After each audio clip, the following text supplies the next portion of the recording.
ओम त्र्यंबकं यजामहे सुगंधिं पुष्टिवर्धनम् उर्वारुकमिव वन्दनामृत्योर्मुक्षीयमामृता।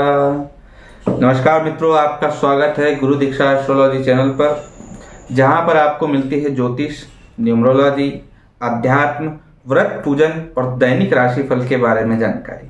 साथ ही साथ ग्रहों के महादशा, अंतरदशा, ट्रांजिट के बारे में हम जानकारी देते हैं। आज हम जिस विषय पर बात करने जा रहे हैं वह है श्रावण सोमवार। श्रावण सोमवार बाबा भोलेनाथ का वह समय है, पूजन करने के लिए वह समय है जिस समय में अगर आप पूजन कर कर भोलेनाथ बाबा को मना लेते हैं तो आपके जन्म जन्मांतरों के पापों से आपको मुक्ति मिलती है। साथ ही साथ आपके ग्रहों को जो अनिष्ट करने वाले हैं उनको भी शांत इस समय में किया जा सकता है। यह बहुत ही उत्तम समय है। 2 सोमवार निकल चुके हैं, आने वाले और 3 सोमवार है जो आपकी जिंदगी को प्रबल बना सकते हैं, आपकी भाग्य को चमका सकते हैं, आपको वह सब दे सकते हैं बाबा भोलेनाथ की कृपा से, बाबा महाकाल की कृपा से। तो आप जो कभी भी सोच रहे हैं और जिसके लिए काफी दिनों से आप मन्नतें मान रहे हैं। तो बात करते हैं मेष राशि के लिए। तो मेष राशि वाले जातक कैसे बाबा भोलेनाथ को मनाएं, कैसे मेरे महाकाल को मनाएं, तो उनके लिए एक विधान है। उन्हें गन्ने के रस से उनको बाबा भोलेनाथ का अभिषेक करना चाहिए। साथ ही साथ गुड़ से बनी चीजों का बाबा भोलेनाथ को भोग लगाए और बाबा भोलेनाथ को गुलाल अंबीर का तिलक लगाए और बाबा भोलेनाथ के शिव पंचाक्षरी स्तोत्र का पाठ करें। यह मेष राशि वाले जातकों के लिए काफी उत्तमदायक रहेगा। यह अगर आप उपाय करते हैं तो निश्चित ही आपकी कदम सफलता जरूर चूमेगी। बात करते हैं वृषभ राशि की। वृषभ वाली राशि वाले जातक भगवती की कृपा के अधीन आते हैं। तो जो भगवती की कृपा के अधीन आते हो, माता दुर्गा के कृपा के अधीन आते हो और उनके जो अगर वो महाकाल और बाबा भोलेनाथ को अगर पूजते हैं तो उनके भाग्य खुल जाते हैं। जहां माता के साथ पिता का भी सहयोग मिल जाए तो वहां क्या जीवन आपका परिवर्तन हो सकता है, यह आप सोचकर भी देखेंगे तो आपको अनुभव होगा कि बाबा की कृपा कैसे आपको प्राप्त हो। आपको क्या करना है, कच्चे दूध से बाबा भोलेनाथ का अभिषेक करना है। साथ ही साथ सेगे चावल जो खंडित नहीं हुए हो उनके 108 दानों को ओम नमः शिवाय करके भोलेनाथ बाबा को, महाकाल महाराज को अर्पित करने से, शिवलिंग पर अर्पित करने से आपके जन्म जन्मांतर के पापों से मुक्ति और सुख सौभाग्य समृद्धि का आपके घर में वास होता है। निश्चित ही अगर आप यह उपाय करते हैं तो आपके जीवन में सफलता प्राप्त होगी। मिथुन राशि वाले जातकों को क्या करना चाहिए, ऐसे उपाय जिससे बाबा भोलेनाथ प्रसन्न हो जाए। मिथुन राशि वाले जातकों को बाबा भोलेनाथ को दुग्धाभिषेक के साथ साथ घृत और पंचामृत अभिषेक भी करना चाहिए और शहद से भी बाबा भोलेनाथ की सेवा अगर मिथुन राशि वाले जातक करेंगे तो वह बहुत ही उत्तम फल उनको प्राप्त होगा। साथ ही साथ उन्हें बेलपत्र का भी बाबा भोलेनाथ को अर्पण करने हैं। बेलपत्र पे ओम नमः शिवाय या राम राम लिखकर भी अगर आप अर्पित करते हैं तो मिथुन राशि वाले निश्चित ही आपके जीवन में भाग्य में चमकता आएगी और आपका भाग्य प्रबल होगा। कर्क राशि का स्वामी जो चंद्रमा होता है, बाबा सोमनाथ आपके लिए बहुत ही तरक्की लेकर आने वाले हैं। बाबा सोमनाथ आपके चंद्र दोष को भी मुक्त करेंगे, पितृदोष को भी मुक्त करेंगे, क्योंकि चंद्रदेव जब एक बार कुष्ठ रोग से पीड़ित हो गए राजा दक्ष के श्राप के कारण, तो उन्होंने सभी जगह वध करके देख लिया, तप करके देख लिया, सभी देवी देवताओं से अपना आश्रय मांगकर देख लिया, परंतु उन्हें कहीं से भी सफलता प्राप्त नहीं हुई। तत्पश्चात वह ब्रह्मा जी के पास गए, विष्णु जी के पास गए, तो उन्होंने बताया कि आपको भोलेनाथ के पास जाना चाहिए, क्योंकि बाबा भोलेनाथ ही सबको संताप से हरते हैं, सबके दुखों को हरते हैं, कष्टों को हरते हैं, विषपान कर सकते हैं लोगों के लिए, संसार के लिए, तो वह आपके भी दुख दर्द को समझेंगे। तत्पश्चात चंद्रदेव ने सोमनाथ जो गुजरात में समुद्र के किनारे है वहां पे तप किया और तप करने के बाद भगवान भोलेनाथ प्रसन्न होकर उन्हें कुष्ठ रोग, उनके जो पीड़ाएं थी उससे मुक्त करके फिर से उन्हें प्रज्वलित कर दिया, उन्हें चमकी चमक प्रदान कर दी। तब चंद्रमा ने भगवान भोलेनाथ से प्रार्थना करी कि हे प्रभु, मुझे भी आपके ऊपर स्थान दीजिए, मुझे आपके साथ स्थान दीजिए, मैं आपकी सेवा करना चाहता हूँ। उन्होंने कहा हे चंद्र, तू चंद्र रूप में मेरे मस्तक पे विराजमान होगा, इसलिए भोलेनाथ को चंद्रशेखराय नमः भी उनके मंत्रों का जाप करते हैं, उन्हें चंद्रशेखर भी कहा गया।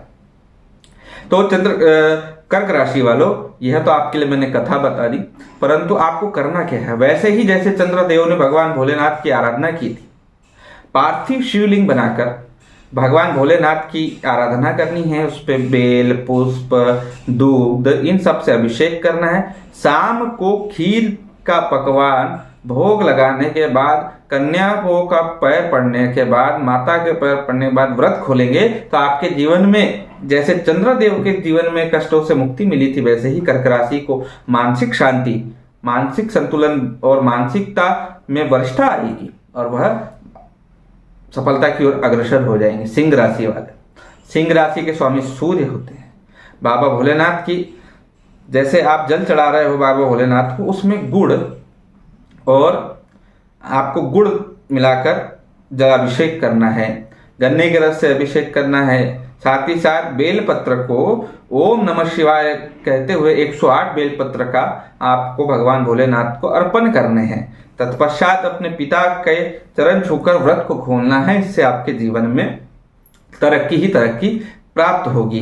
कन्या राशि वाले जातक बहुत दिनों से परेशान हैं कि कैसे हम अपने जीवन को आगे बढ़ाए, कष्टों से, फाइनेंशियल समस्याओं से मुक्त हो, तो उनके लिए उपाय है कि अखंडित चावलों के द्वारा 108 बार बाबा भोलेनाथ को अर्पण करने हैं और उनसे प्रार्थना करनी है कि मेरी यह समस्या को मुक्ति दे। साथ ही साथ उन्हें भी आपको जो है फलों के रस से आपको भोलेनाथ को प्रसन्न करना है और बेलपत्र का अर्पण करने हैं। इसी प्रकार से अगर आप भी आराधना करेंगे तो आपके जीवन में भी तरक्की ही तरक्की प्राप्त होगी। इसके बाद बात करते हैं कन्या राशि के बाद वृश्चिक राशि।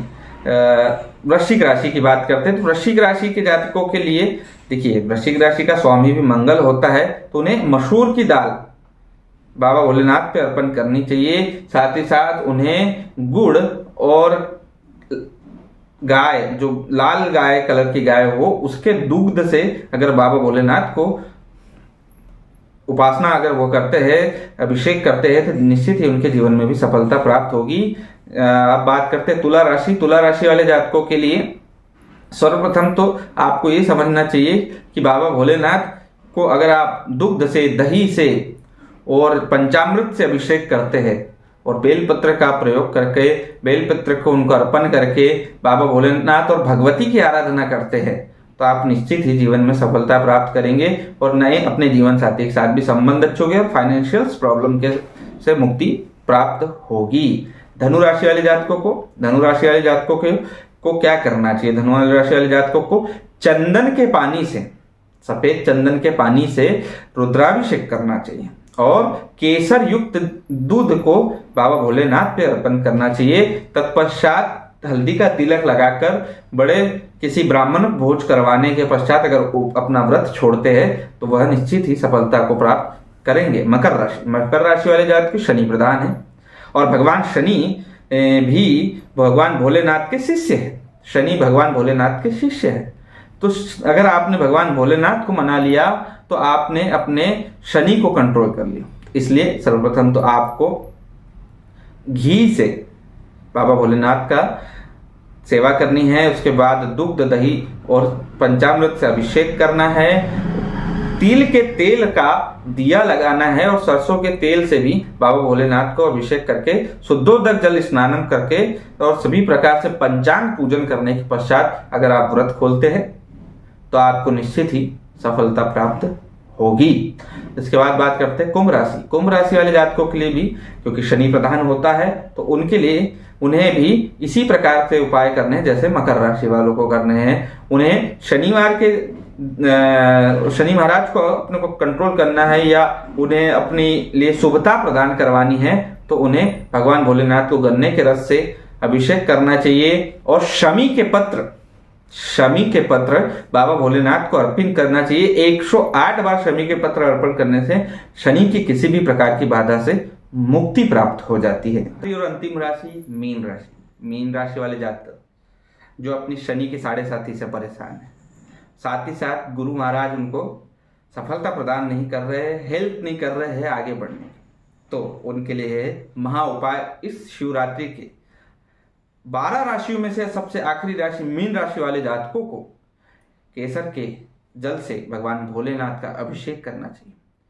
हल्दी चंदन का लेप लगाना चाहिए। चंदन के लेप को पूरे शिवलिंग को सेवाएं कर देनी चाहिए। उसके पश्चात दुग्ध और पंचामृत सब प्रकार से पूजन करके, पंचांग पूजन करके, गौरी गणेश का पूजन करने के पश्चात व्रत को खोलना चाहिए। किसी ब्राह्मण को भोज करवा कर अगर ये सब उपाय करते हैं आप, तो आपको निश्चित ही सफलता प्राप्त होगी। जीवन में आ रही सभी समस्या और कठिनाई से मुक्ति मिलेगी। अगर आप मुझसे चाहते हैं मिलना, तो नागपुर में आप मुझसे मिल सकते हैं। मैं नागपुर में आपसे मिलने के लिए अवेलेबल हूँ।